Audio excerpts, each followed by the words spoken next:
Hi, this is Theo Funderman, and this is Module 11 for EDL 854, Gifts to Students and Staff.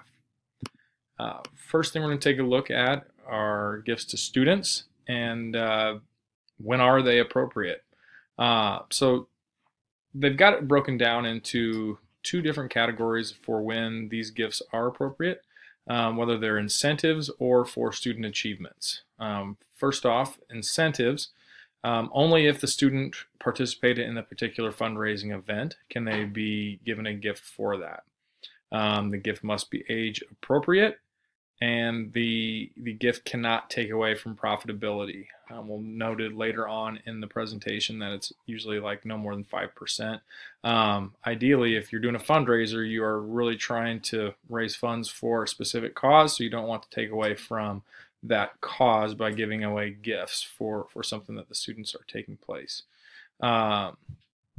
Any gifts that are done would be purchased with funds from the group fundraising. The example the text gave would be that if student government is giving away fundraising gifts for an incentive plan that they had, then that should come out of the student government and not from, say, the business department or from the art foundation or something like that.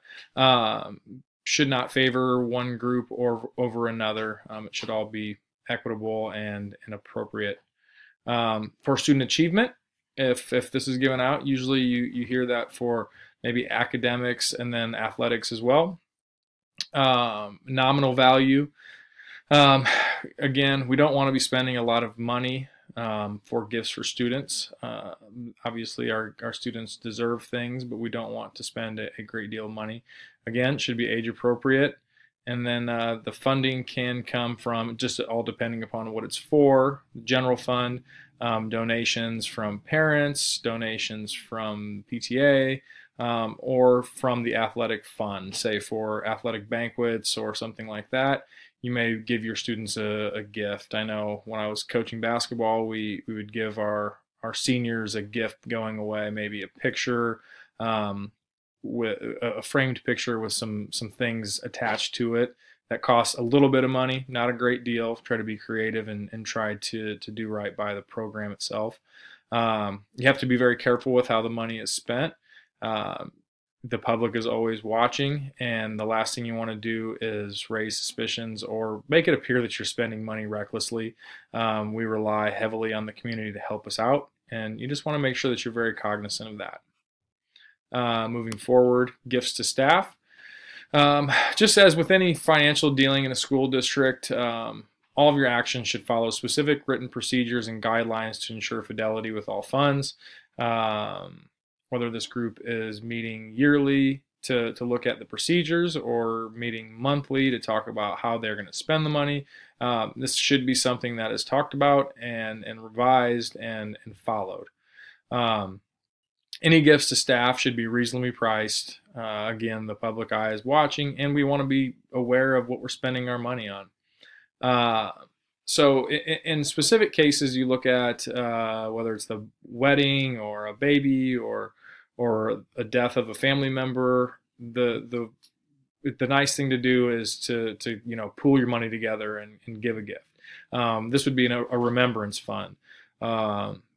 There's usually a committee that's associated with these remembrance funds. The dollar limit's controlled by a committee. Donations usually are what you pass the hat around, $5 to help towards a bouquet of flowers or something to help out a family. These donations should be from the staff and should never come from student funds. That would be inappropriate use of student funds. We want to make sure that money is going towards the students. There's a lot of things that go on, and we always want to help each other out. So we just have to make sure that we're doing it the right way, though.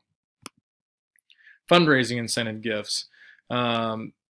Gifts to reward for exemplary work in a fundraising. Staff can be rewarded, but usually, anytime I've experienced this is usually relegated for students. But in the case that it is, the staff can be rewarded. This should not exceed 5% of the overall profit.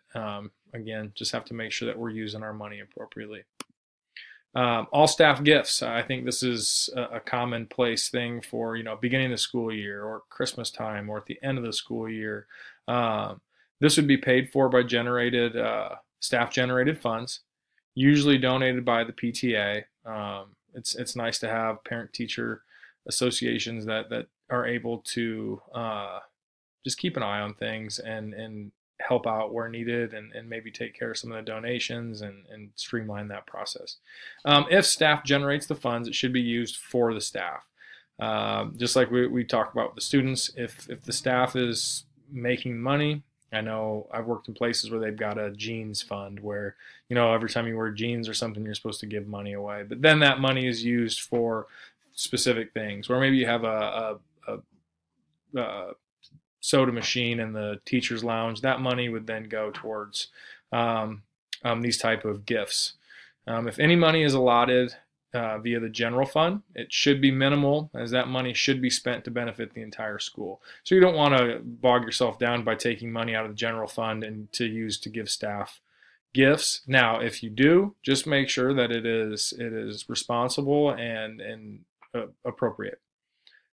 If, in the case that cash is used, it needs to be added to the W-2. So if a cash gift is given, it needs to be added to the W-2 and reported as such.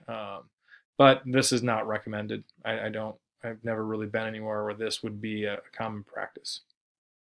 Moving on, we look at special efforts for specific students or staff. I can, use an example. I just had a colleague that I worked with had cancer. He passed away.